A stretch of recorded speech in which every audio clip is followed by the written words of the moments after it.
Marin City can be stereotyped, crime-ridden, slum. People don't want anything for themselves. That is not true at all. Marin City has such a beautiful, rich history of people who really just wanted the best for themselves, wanted for their families.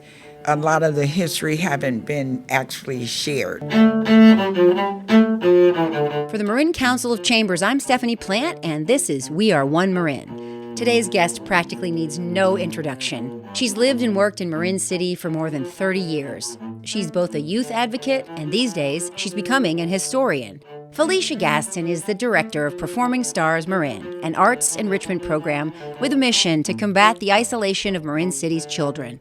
Stay tuned for the second episode in our 3-part special this month, where Felecia shares how Marin City's history has been gifted to her and how she plans to highlight it through the upcoming MC80 events. Here's today's look at how Marin works, then and now. I am honored to be here today with what I would consider to be Marin City royalty. So much so with such a beautiful, storied career that I would like to let her introduce herself. Well, Felecia Gaston, Executive Director of Performing Stars of Marin, which is a nonprofit organization, founded 32 years ago, founded on a zero budget, a dream and an idea to help change and transform children who live in low-income communities in Marin County. We're based in Marin City, but we do serve children and families throughout the whole Marin County.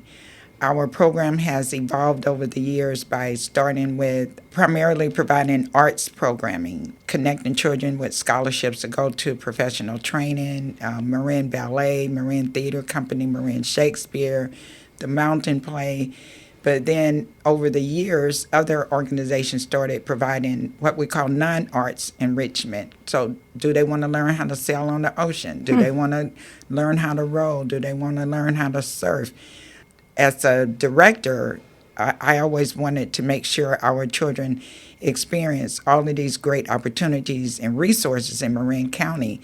And that's actually how we all started, just connecting them with all of the best of the best here, and not just having our children be isolated, and also incorporating social skills and manners along the way, and incorporating a lot of the principles that I grew up with my parents and grandparents in Georgia.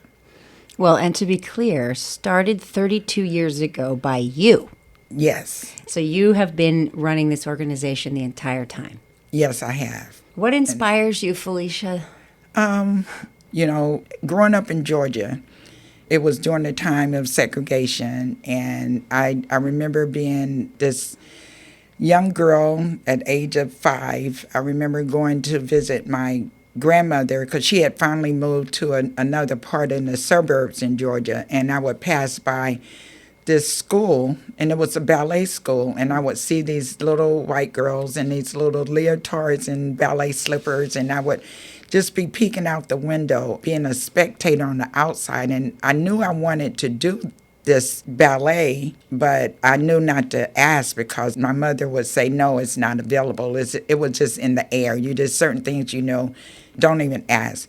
So just having that feeling of wanting to do something and couldn't, stayed inside of me. And also, as I kept getting older, my mother remarried. We moved to Los Angeles. So I finally was able to take ballet at this, it was owned by a black woman in Leimert Park in Southern California. And it just brought back all those memories. But then moving to Marin County, I was working for a nonprofit organization, and the Marin Ballet, they brought the Nutcracker, mini version of the Nutcracker, to Marin City.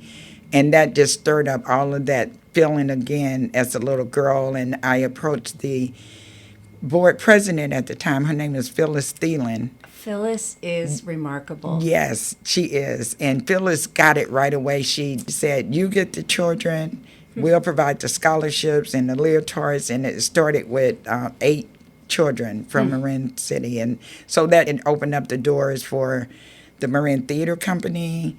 All of these groups wanted to reach out in the community, especially Marin City.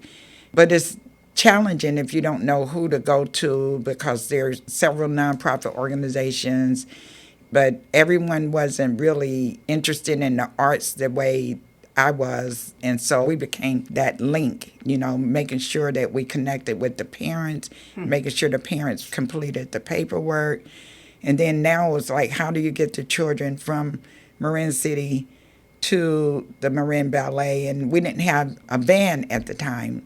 So I would use my car. I think I went through 3 cars back and forth because I used to have to do a lot of shopping. Ballet school's in San Rafael, right? Near Dominican University. Yes, and then other volunteers because, of course, I couldn't put all the kids into my one car. So it just started blossoming from there. It's so interesting that you grew up in a community in the South where you were not allowed to do something. You said it was just in the air. You just knew that the segregation would prevent you. And you came to Marin City in a county that is 85% white. And you're in the enclave in our county that is predominantly black, and it stuck with you. Yes. What really made it exciting is when I took the first group of young girls from Marin City, and for them to put the leotards on and the slippers. And then that's when I felt like I was that little girl again. You were wearing your own tutu right alongside of them, I bet. But it's following the protocol because, your hair has to be in a bun. Well, it was challenging because we got the cornrows and the big ponytails, but we always still made it work because the parents were super excited that they wanted their children have this new experience. Well, there are so many groups now, nonprofits in the county. I'm thinking about even where we get the music for the podcast from Elm, where the mission is about the arts are a right, not a privilege. Yes. And, you've been working from that premise for a long time. Yeah. And the beauty, too, is that the nonprofit organizations also wanted that to happen. I'm thinking 32 years ago, it wasn't happening on this level. So, for instance, even our partnership with Marin Theater Company, it happened the next year. The Mountain Play said, can you bring some kids up to Mount Tam? And we would pass by this mountain all the time. I'm never thinking there's a live theater, and it's been going on for almost 100 years. So even just that experience of taking the kids to the Mountain Play, they would get sponsors to provide a bus, tickets, cushion seats, lunch, T-shirts. And I remember the first experience of just riding up that mountain, that scary mountain at the time, and going through the windy roads. Car-sick mountain. Yes. That was my commute every day in high school. Mr. Hurt Wade. Yeah. As a matter of fact, we just went last Saturday to see Hello Dolly, and one of the little kids said, we're way above the sky, and it's something that they will never forget. And even though they may not understand all of the plays, it's all about the experience. I think the whole county and community are grateful, and I know there are many, many children, families, parents, grandparents who also feel the same way. Absolutely. Well, we're super proud because over the 32 years, we have served over 3,000 young people, and we get them at an early age. I always enroll them at the age of 5, and it's important to get them early to lay that foundation. And so they have consistent classes either after school or on the weekend. So we have great success stories. I'm really proud to say that 99% of the kids have graduated from high school. And then about, I would say, half of them either go on to further their careers in higher education, or they go into some type of vocation, or they go get a job. So part of what Performing Starts is all about is incorporating the social skills to work ethic, because you have to be somewhere on time. Kids know that this is the things that work to how you learn work skills. Preparation. Part of it, right? You can't roll up at 10:05. Right. Wait, where am I supposed to stand? Right. So After we started the ballet program in Marin City, then Phyllis was like, we got to go to the canal. So I connected with Community Action Marin and their child care center. And I remember going to the center and I was said, who wants to take ballet? And one young man, he grew up in the canal. His name is John Lamb. He was the only boy out of the maybe 8 girls who said he wanted to take ballet. And he just knew he wanted to dance. And he would come back from ballet class and would choreograph at the child care center.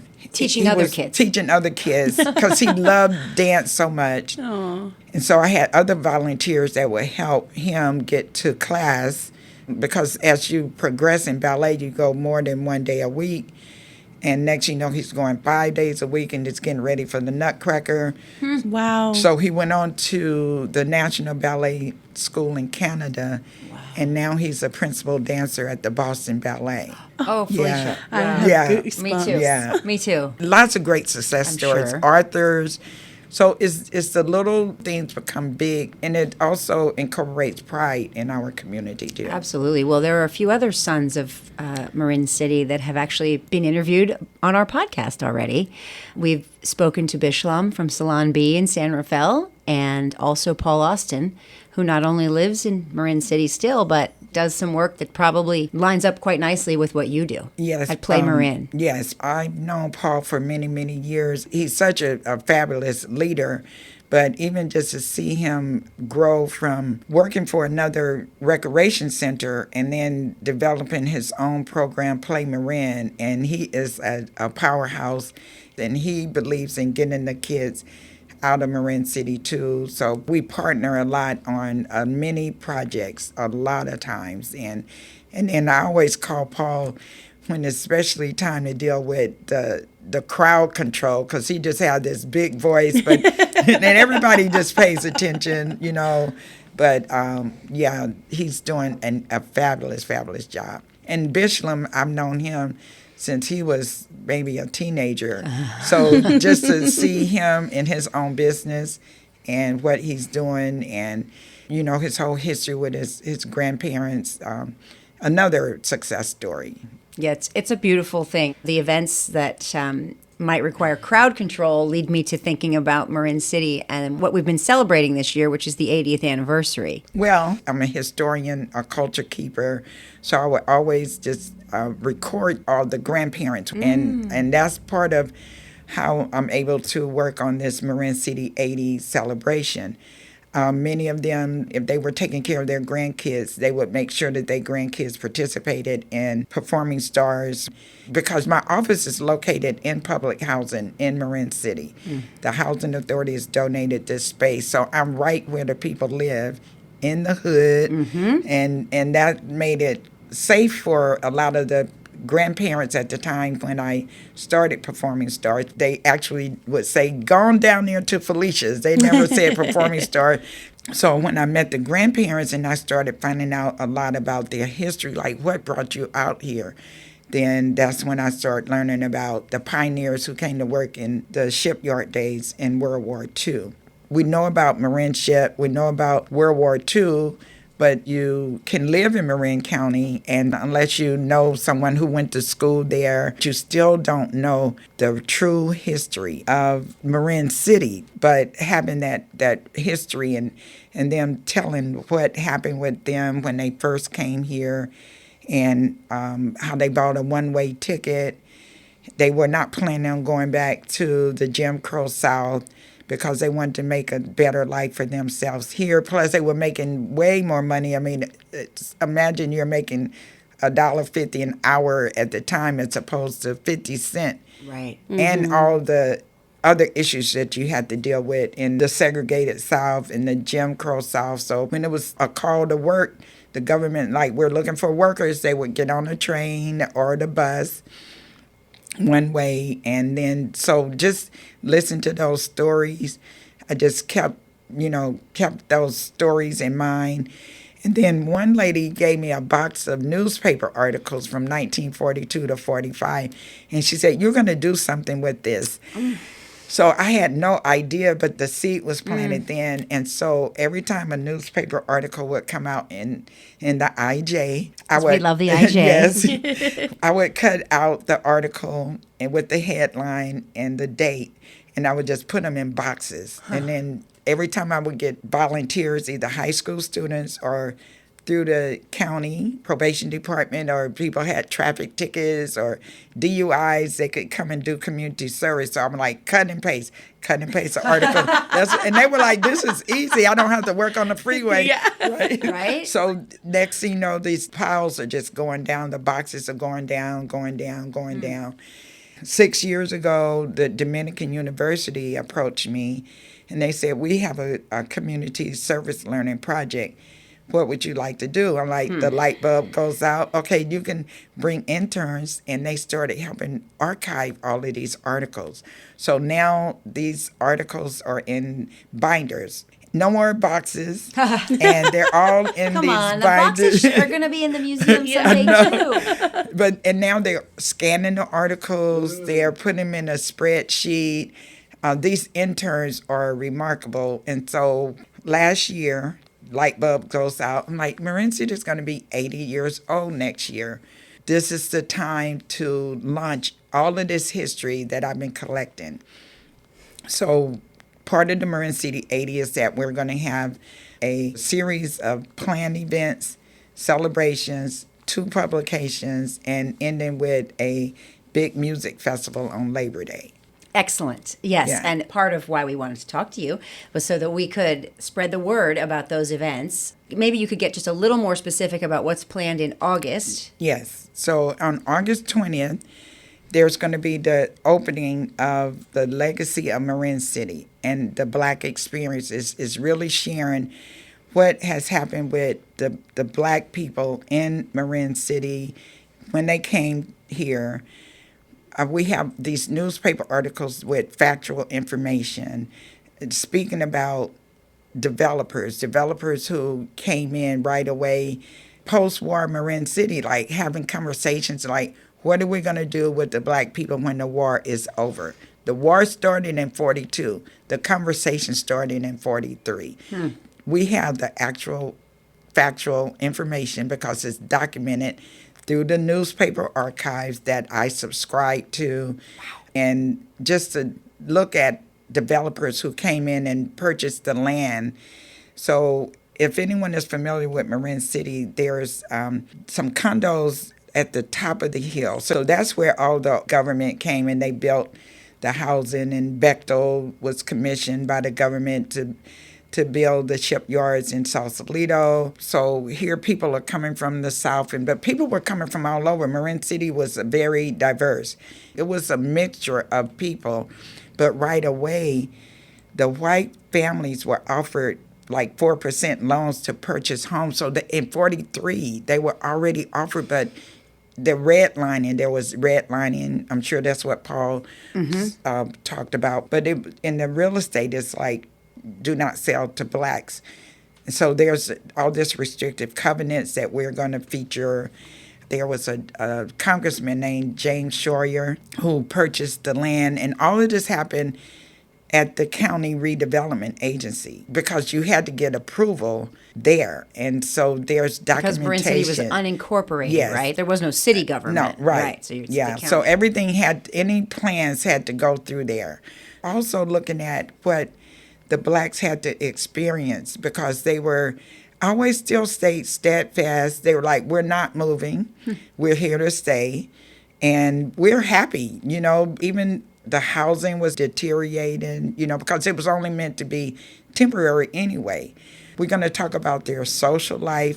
They started the Marin City Rod and Gun Club because they couldn't join the Rod and Gun Club that's here in Marin. So this Rod and Gun Club Marin City is still going on now. Was starting in the 50s. And these men still go hunting and fishing. And so we're going to feature that. We're going to feature the fact that there was a quilting club. It was in the 50s with white women in Sausalito, Black women in Marin City, and they came together and they put together this beautiful quilt. And on the quilt is Harriet Tubman and Frederick Douglass. And this quilt would travel to Sacramento State Fair and won a prize. And now it's in Atlanta, Georgia at some university. And wow. I'm hoping we can try to get this quilt back part of the museum. But it's also just going to feature how the projects were built and how Vera Schultz was the first woman supervisor in Marin. She went back to Washington, D.C., paid her own money to get better housing for Marin City, and that was in 1958. Then she commissioned Aaron Green, which is a protege of Frank Lloyd Wright, who designed the Marin Civic Center. Mm-hmm. They brought the best of the best architects, Lawrence Halprin, others who wanted to make sure that Marin City projects were not just like other projects that were throughout the United States. So they designed it with yard space and with trees and beauty all around, playgrounds, and because they say just because they are poor in income doesn't mean that they have to look poor. And so these apartments won best designed public housing in the whole United States when they were built.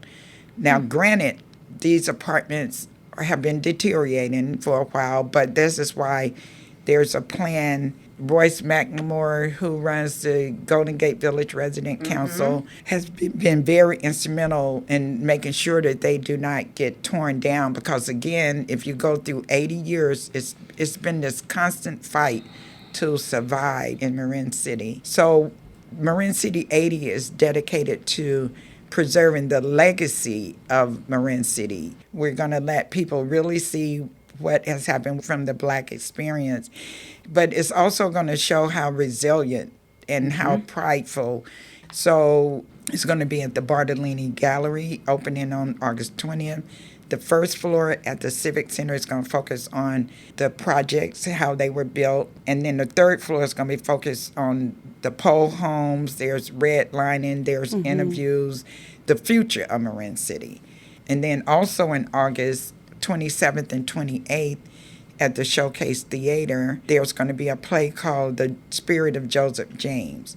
And this is the exhibit, and the play is being curated and produced by Jahi Torman.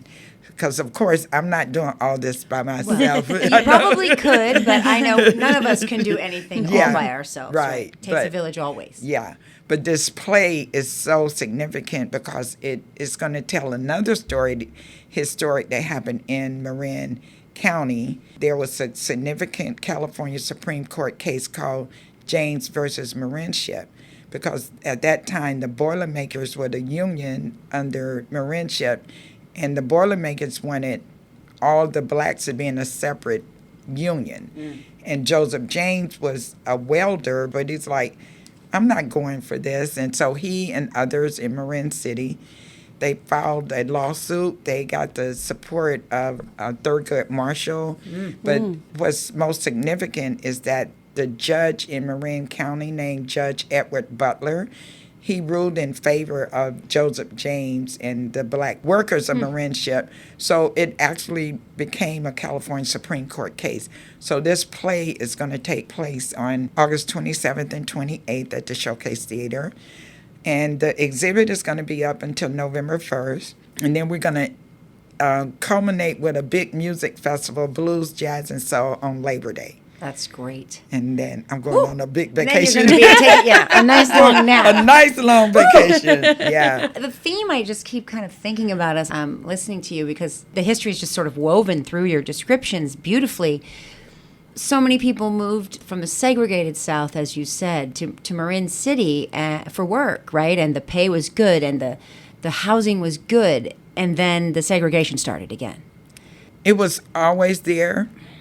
By listening to the pioneers, they're going to tell their story, like what they had to experience. Oh, I'm sure that'll be very impactful. But the cycle just keeps going, right? Yes. I mean, the segregation happened in the 40s in Marin City, and we had pioneers then. We have a pioneer sitting here with us today.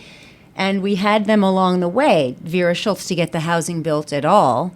I want to celebrate the pioneers, the community, the beauty of the spirit of the folks in Marin City, yet I also think that the conversation can be opened up a little bit to talk about what we do Today. I mean, why are we still having the same conversations over and over again?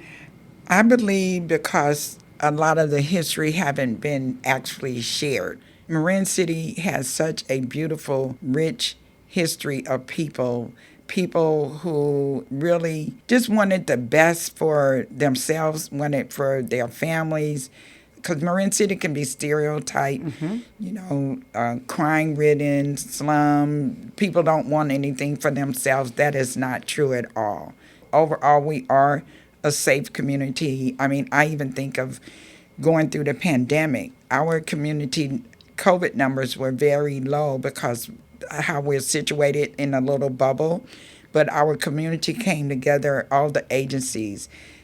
Play Marin would provide the hot meals, and Sausalito School District worked with the food bank, and our organization was responsible for distributing monies funded by the Marin Community Foundation to distribute to people so they could pay their bills.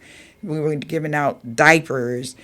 People did not have to go out because it was scary for everybody, but we stayed intact. So I feel that it's a fun community, it's family-oriented, and, people need to know that this history that people have been able to survive all the issues that have happened, and it's not only with housing, it's with education, it's with law enforcement, but the Black people have been resilient, and that's why this legacy is going to be important to share.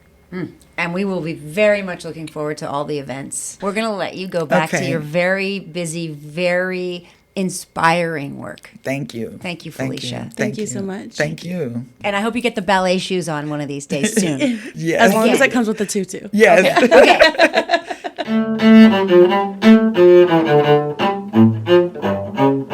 You can celebrate Marin City 80 beginning on August 20th when the exhibit opens at the Marin Civic Center. There will be a stage performance the following week on August 27th and 28th. And the celebration continues with a music festival Labor Day weekend.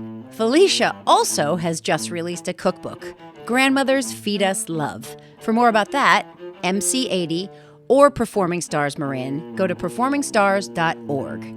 And be sure to catch our final MC80 episode with Oshala Marcus coming up next. The Marin Community Foundation generously sponsors this podcast.